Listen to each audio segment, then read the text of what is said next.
So ಇದು ನನ್ನ first recipe YouTube ಒಳಗೆ. ಸಿಂಪಲ್ಲಾಗಿ ಯಾವ ರೀತಿ ಮನೆಯಲ್ಲೇ ಕ್ವಿಕ್ಕಾಗಿ ಚಿಕನ್ ಸಾರು ಮಾಡೋದು ಅಂತ ನೋಡೋಣ.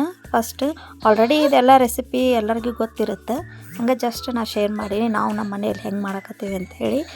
ಒಂದು ಎಣ್ಣೆ ಹಾಕಿ ಅದಾದಮೇಲೆ ಜೀರಿಗೆ, ಸಾಸಿವೆ, ಉಳ್ಳಾಗಡ್ಡಿ ಹಾಕಿ ಸ್ವಲ್ಪ ಫ್ರೈ ಮಾಡಿಕೊಂಡು ಅದಾದಮೇಲೆ ಆಲ್ರೆಡಿ ನಾನು ಉಳ್ಳಾಗಡ್ಡಿ ಅಂದ್ರೆ ಬೆಳ್ಳುಳ್ಳಿ ಎಣ್ಣೆ ಹಾಕಿ ಫ್ರೈ ಮಾಡಿಟ್ಕೊಂಡಿರೋದು, ಅಂದರೆ 2 ವಿಷಲ್ ಕೂಗಿಸಿದ್ದು ಚಿಕನ್ ಹಾಕಿ ಸ್ವಲ್ಪ ಫ್ರೈ ಮಾಡ್ಕೊಳಕತ್ತೀನಿ. ಅಂದರೆ 2 ವಿಷಲ್ ಆಲ್ರೆಡಿ ಕೂಗಿಸಿದ್ದೆ ನಾನು, ಇದೇನು ಅಷ್ಟು ಈಗ ಕುದಿಸುವಂಥ ಅವಶ್ಯಕತೆ ಇರೋದಿಲ್ಲ.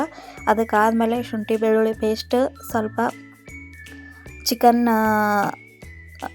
ಚಿಕನ್ ಪೌಡ್ರ್ ಅಂದರೆ ಚಿಕನ್ ಮಸಾಲ ಪೌಡ್ರ್ ಹಾಕಿ ಸ್ವಲ್ಪ ಹೊತ್ತು ಬೇಯಿಸ್ಕೊಂಡು, ಈಗ ಆಲ್ರೆಡಿ ನಾನು ಅದಕ್ಕೆ ಮಸಾಲೆ ರೆಡಿ ಮಾಡ್ಕೊಂಡಿದ್ದೆ. ಅದಕ್ಕೆ ಏನೇನು ಹಾಕಿನಪ್ಪ ಅಂದ್ರೆ ಚಿಕನ್ ಮಸಾಲೆಗೆ 1-2ರಿಂದ ಅಂದರೆ ಮೀಡಿಯಮ್ ಸೈಜ್ 2 ಉಳ್ಳಾಗಡ್ಡಿ ಹುರ್ಕೊಂಡಿದ್ದೆ.